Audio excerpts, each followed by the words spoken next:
October 1942, amidst the scorching sands of El Alamein, a single British Churchill tank stood motionless for hours under incessant fire, absorbing 80 direct hits from German and Italian cannons without being destroyed. When the smoke finally cleared, the crew emerged unharmed, and the tank was still operational.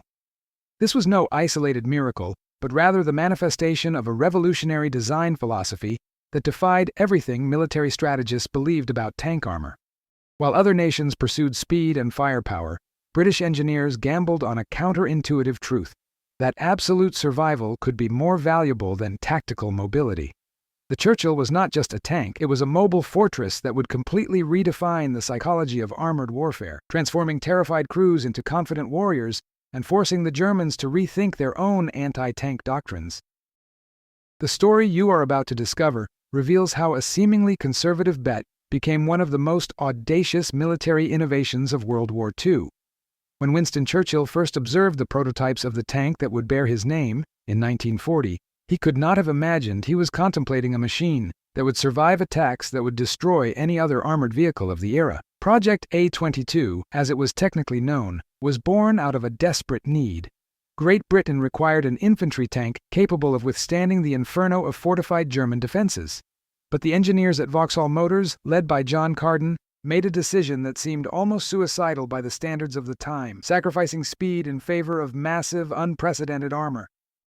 The Churchill Mark I emerged from the factories with 4 inches of frontal steel, a thickness that made contemporary German tanks seem fragile.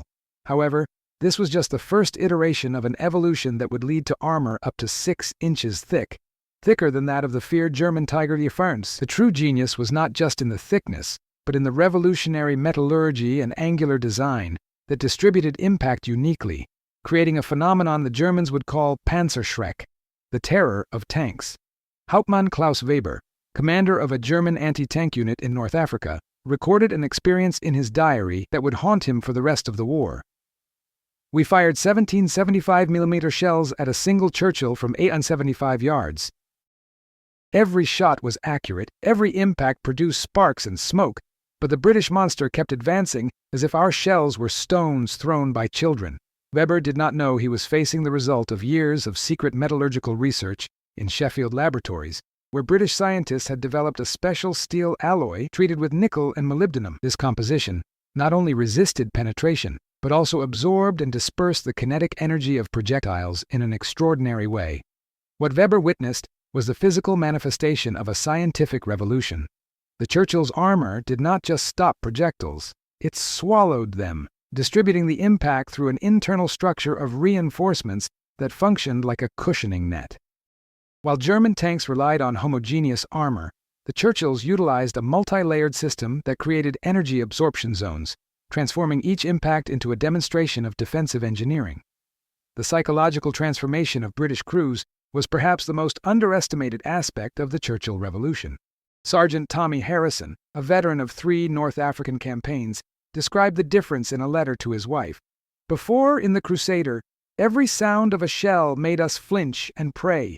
In the Churchill, we developed an almost arrogant confidence. We knew we could absorb punishment that would destroy any other tank and keep fighting." This confidence was not unfounded. British military statistics reveal that the survival rate of Churchill crews was 340% higher than that of other British tanks in similar engagements. But the true revolution lay in the tactical shift this confidence allowed. Churchill commanders began adopting strategies that would be suicidal in other vehicles: direct frontal approaches against fortified positions, prolonged duels with anti-tank guns, and using the tank as an icebreaker to breach defensive lines. The Churchill did not just protect its occupants, it transformed them from survivors into predators, fundamentally altering the psychological dynamic of armored combat. The Germans, masters of armored warfare, found themselves in a disconcerting position for the first time. Their most effective anti-tank guns, including the feared 75mm Pak 40, proved inadequate against the new British threat. Captured Afrika Korps documents reveal growing frustration. Field reports describe Churchill tanks absorbing between 15 and 30 direct hits before being neutralized, and even then, often due to damage to movement systems, not fatal armor penetration. General Erwin Rommel, in an intercepted communication to the German High Command, admitted, The new British heavy tanks represent a technical challenge that our current anti-tank systems cannot efficiently solve. This admission forced a revolution in German anti-tank doctrine. For the first time in the war, the Germans had to develop specific tactics against a single enemy tank type, including the coordinated use of multiple cannons, mandatory flanking attacks, and the accelerated development of specialized ammunition. The Churchill had achieved something no other Allied tank had, forcing the Germans to rethink their tactical supremacy. The evolution of the Churchill through its Mark III, IV, VI, and VII variants represents one of the most impressive demonstrations of adaptive engineering in the war.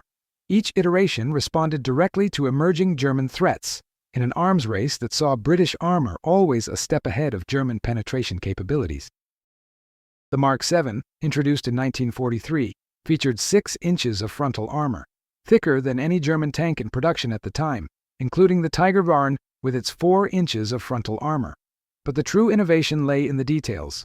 The modified Christie suspension system distributed the tank's 43 tons of weight so that the Churchill could traverse terrain that would immobilize lighter tanks, while the turret design allowed for projectile deflection at angles other tanks could not achieve.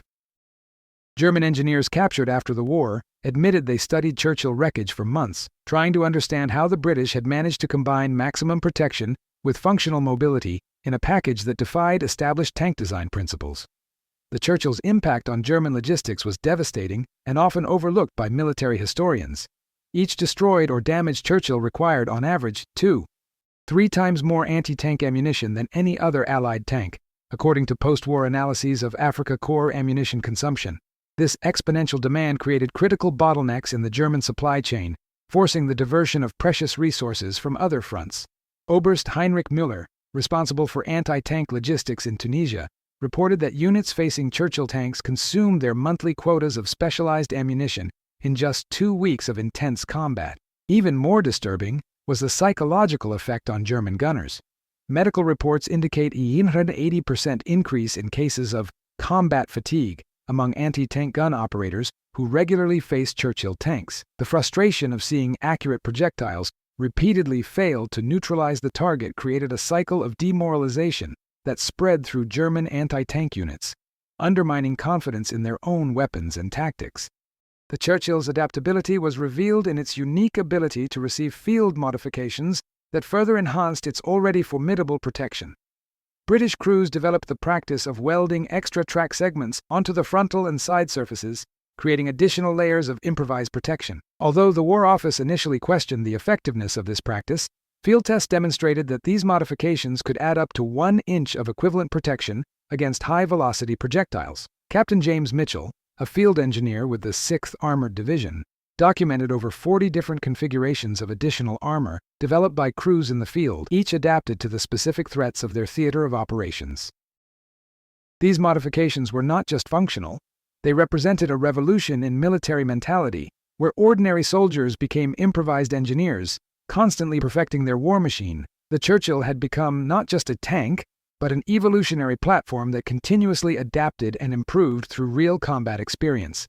The decisive moment that demonstrated the Churchill's true potential came during Operation Husky, the invasion of Sicily, in July 1943.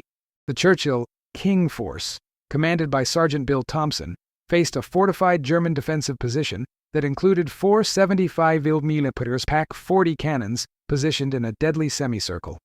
During a duel that lasted 3 hours and 20 minutes, the King Force absorbed 57 direct hits, including 12 high-velocity armor-piercing shells fired from less than 550 yards away. When the battle ended, the tank had eliminated all 4 anti-tank positions and remained fully operational. Thompson later reported, "We could feel every impact like a giant hammer hitting an anvil, but we knew our steel home would protect us." Post-combat analysis revealed that no projectile had penetrated the main armor, and the only damage was superficial, scratches and minor deformations that did not affect operational capability. This engagement became legendary among British armored troops and forced the Germans to reclassify the Churchill as a maximum priority threat, requiring the use of heavy anti-tank weapons previously reserved for fortifications. The Churchill's influence on the evolution of armored warfare extended far beyond its own battlefield achievements. The success of the British armor-first philosophy forced a fundamental reevaluation of tank design principles across all warring nations.